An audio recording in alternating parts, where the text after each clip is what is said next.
Assalamualaikum warahmatullahi wabarakatuh. Selamat malam, Pak Nanang dan teman-teman semua. Perkenalkan, nama saya Aflanif Nadanta dari kelas Administrasi Basis Data kelas A. Nah, di sini saya akan mensimulasikan tugas LK4, yaitu simulasi kongruensi dan penguncian data. Pada tugas ini, kita diarahkan untuk menggunakan basis data yang ada dari LK3 sebelumnya, kemudian membuat skenario transaksi untuk memunculkan atau menunjukkan salah satu dari kondisi berikut.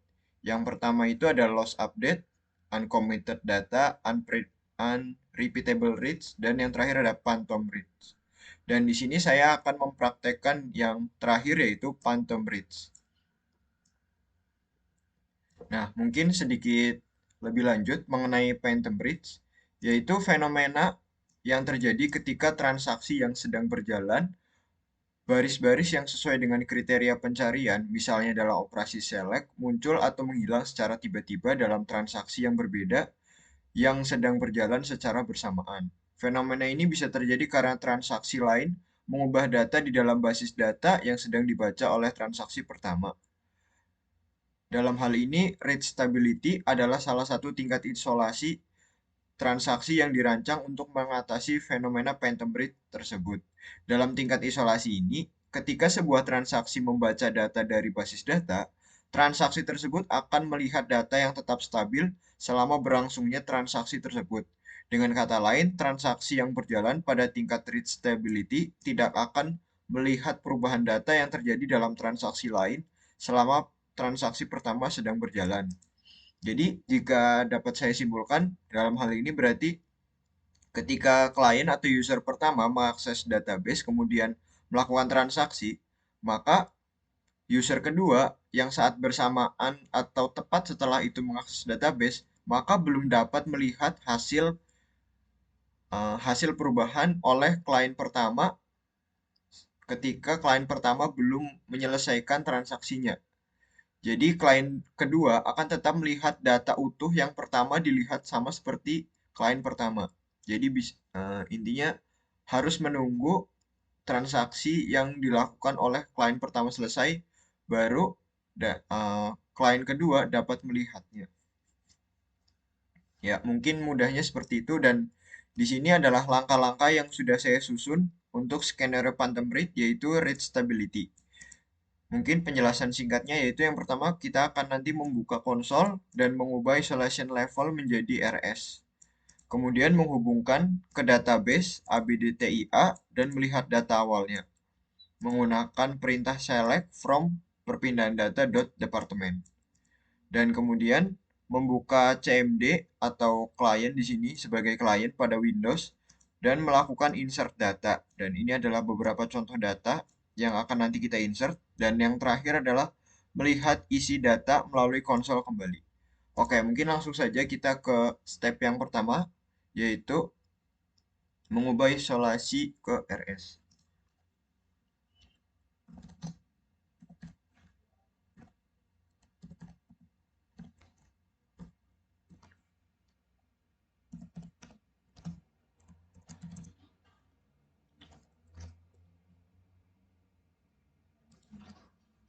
Ya, langsung saja kita tuliskan di sini perintahnya change isolation to RS.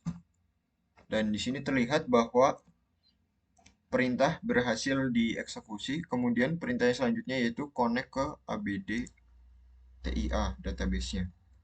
Connect to ABD TIA. Ya, di sini berhasil terhubung. Kemudian perintah yang selanjutnya yaitu kita melihat isi dari table departemen di database ABDTIA.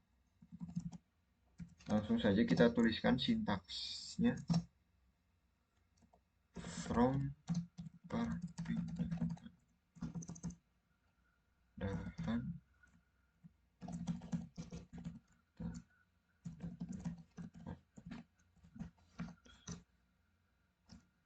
Ya, di sini terlihat data yang tertampil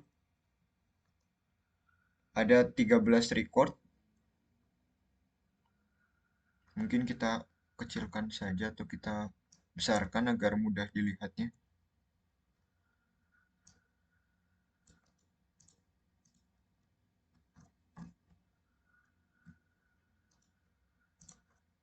Nah, terlihat ya di sini untuk data yaitu terdiri dari depth-node dan depth-name terdiri dari 13 data.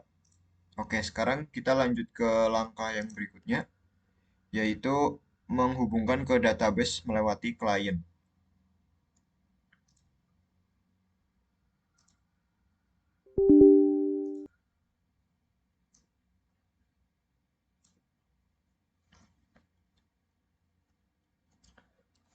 Oke.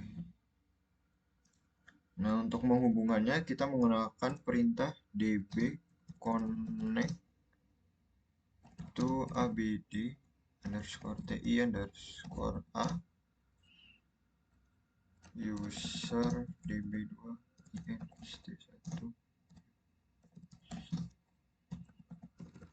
synchronize. Oke, oh ya. Oke, kita tunggu dan ya sudah berhasil. Langsung saja di sini kita akan memasukkan salah satu data. Mungkin di sini saya akan memilih data yang keempat, yaitu memasukkan data untuk depart apa nama departemennya yaitu network service dan nomornya itu D094. Langsung saja kita enter di sini dan SQL comment complete successfully. Dan ketika kita buka di sini di konsol maka akan terlihat, kita copy saja agar cepat ya. Enter. Nah, sudah masuk di sini D094 network service dan recordnya bertambah menjadi 14.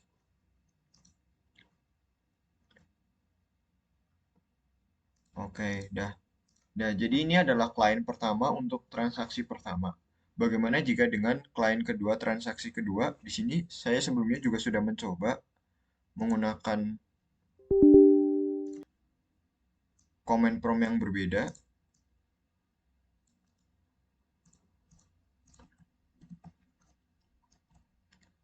Namun usernya juga berbeda.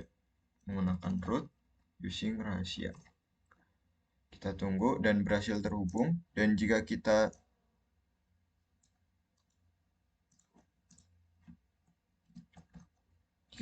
insert untuk data yang kelima, yaitu untuk departemennya bernama cleaning service dan nomor departemennya itu D095. Di sini tidak bisa karena root tidak memiliki privilege untuk mengubah data dari tabel departemen. Nah, jadi tidak bisa terbilang dihitung dua klien. Namun jika kita membukanya dari klien yang berbeda atau dalam hal ini untuk di dunia nyatanya, maka akan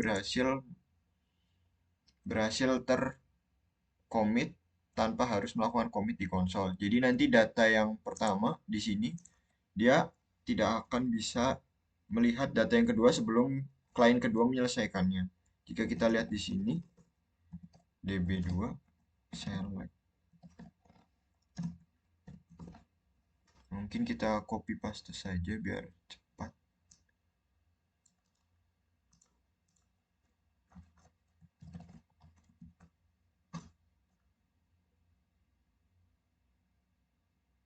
Oh,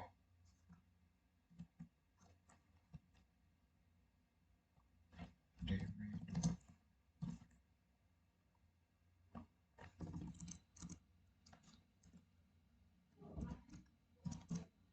Nah, di sini akan terlihat datanya berjumlah 14 sama dengan yang ada di konsol. Namun untuk root ini karena tidak memiliki akses, jadi kita tidak bisa melakukan transaksi yang kedua dari klien kedua, transaksi pertama dari klien yang kedua. Oleh karena itu hanya dapat dari klien pertama. Namun jika kita kembali ke definisinya, maka sebenarnya ini sudah bisa dan simulasi untuk kongruensi dan pengunyian data di pada bagian Phantom Read yaitu read stability sudah bisa dijalankan. Oh ya, sebagai catatan, tadi saya juga sudah mengubah untuk seperti ini.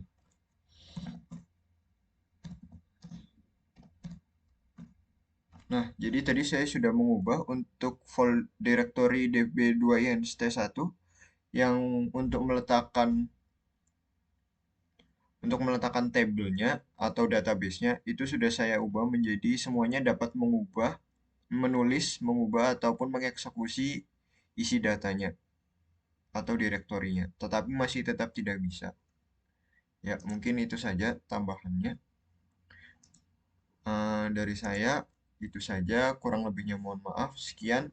Terima kasih. Apabila dari teman-teman atau Pak Nanang memiliki pertanyaan, bisa langsung saja menghubungi saya atau di kolom komentar atau berkomentar melalui video yang saya akan upload ini. Mungkin segitu saja.